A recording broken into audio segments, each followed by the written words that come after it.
Hi there, Hello. and welcome to a new review that we haven't done. Actually, we haven't done any of these in a while. Feels Yeah. like has at least a couple weeks, right? Yeah. It's been a couple weeks. So this is a new movie that just came out. If you haven't heard about Lisa Frankenstein, Yes. and this is our second time watching it. Actually, we watched it about a week or two ago for a secret viewing. Yes. That wasn't supposed to be. It was supposed to be a surprise. Yes, it was a surprise. And then we watched it again just the other day. Yeah, last night. Yeah. And happy Valentine's Day, people. Oh yeah, and happy Valentine's Day. This is a great movie to see during Valentine's time. It is. It's a great movie to come see. And honestly, go support the box office. Please go watch it. Yes. Please support Let's this get movie. a sequel. I want a sequel. I want to see the story continue. But it's from the creator of Jennifer's Body. Yeah. Yes, I think it's Diablo Cody. Yeah. I really like him. Yes. And I really like this movie. A lot. Yes. I loved it. So should we give a brief synopsis? Yeah. Okay, so it's, Maybe some spoilers. oh yeah, spoilers as well. You can start it off. Yeah. It's just a kooky movie. It's kind of like watching Adam's Family meets Jennifer's Body. Yeah, I almost want to say it had a Tim Burton-esque vibe, but also not being exactly like that. Yeah. And I loved the combination of, like, romance and comedy, and also, like, the horror and, like, dark comedy, like, kind of, like, themes throughout. Yeah. How they wove those all together into the script. I really like that. But yeah, I believe it's about this girl. She's kind of weird. Mm-hmm. She's a little different. She's different. Mm-hmm. Lisa.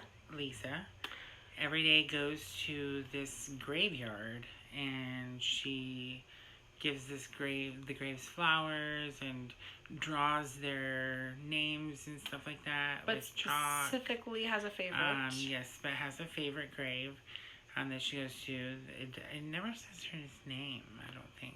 I don't know. Actually, do we ever? No, I guess we don't ever know his. No, we don't. I think we probably see on the grave, but I don't think I ever paid attention. I don't.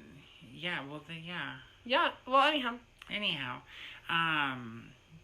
one night during a party and a rainstorm, green lightning hits the graveyard and brings back this corpse.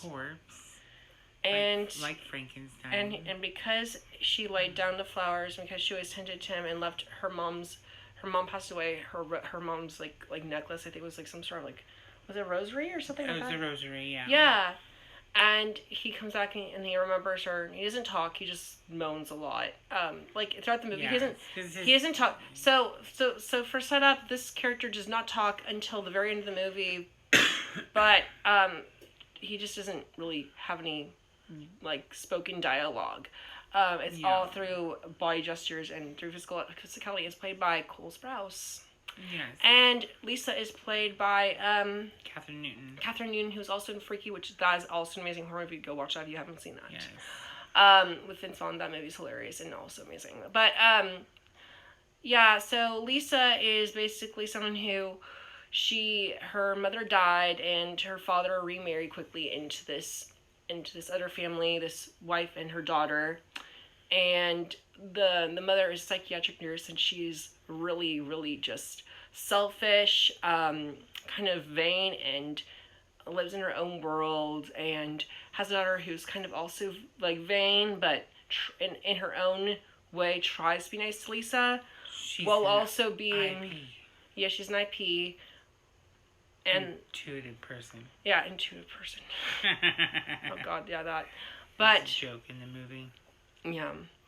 But she tries to be nice to Lisa, but she's also a little bit vain as well, and has some bad twists and friends. But Lisa, because of the way her dad has been, and no one's really been nice to her after the grief of losing her mother, she kind of has a negative viewpoint of the world and feels like isolated. She kind of shuts down, doesn't talk that much, and then all of a sudden, This corpse. But going to the graveyard helped her, whatever, and then when she gets drunk at a party, she goes over to Grandson and says, "I'd love to be with you," whatever, and then he comes back, like we talked about, and then she's like, "Oh, I didn't actually. When I say I want to be with you, I just want to be down there because people suck.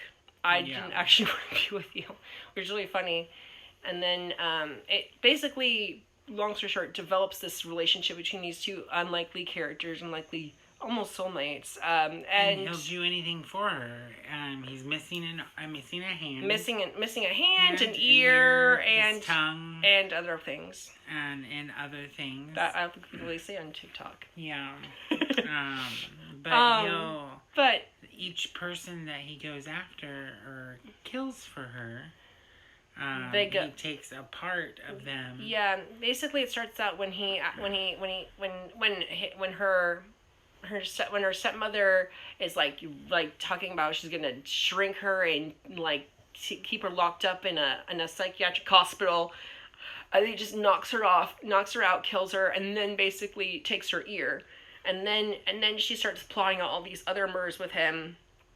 And then he'll decide to go after people. She'll decide to go after people and just take like their hands or arms, whatever.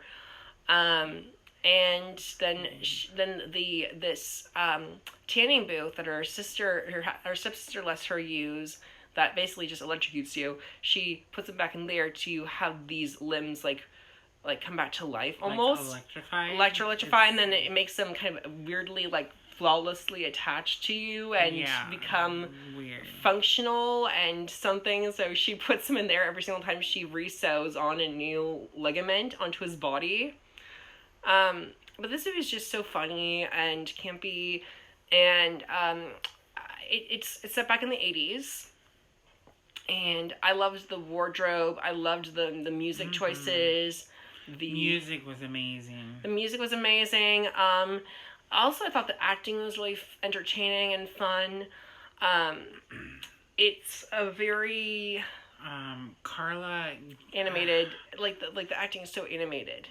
The name Carla, I can't pronounce her last name. Who plays the stepmother, right? Yeah, who plays the stepmother. I know what you're talking about. Ganino. I know who you mean. I can't think of her name. She plays in Fall of the House of the Usher and The Haunting of Hill House.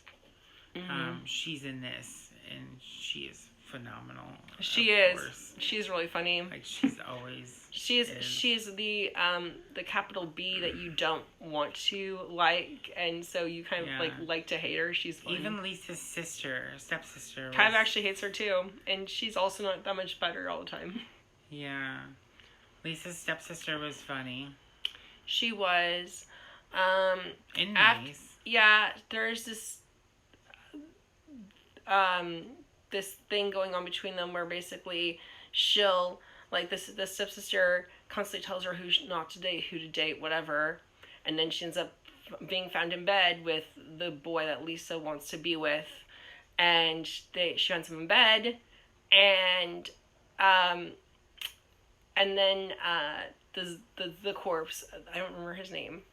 I think the corpse. He rips off the sheets and then begins to top off something in the nether regions.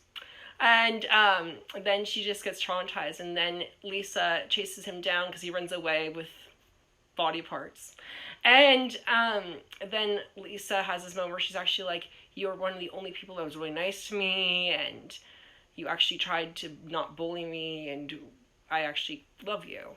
And then her sister begins to just run away and tell the police and whatever. Yeah, and then at the end, Lisa sacrifices herself after losing her virginity. Yeah. And then she sacrifices herself. Catches on fire with the tanning bed. Yes, and then her sister, her stepsister, and her father come to visit their grave and the mother's grave. And then it flashes forward to Cole Sprouse just reading her a little story, and she ends up being all in bandages, and they end up being fine, undead people, and that's the end of the movie basically. Yeah. It's really cute. Give this an A+. I love this A+. Definitely go watch it. Yes. Thank you so much. Like and follow for more, and continue to watch our pretty videos. Yes, like and follow for more. Thanks. Bye. Bye.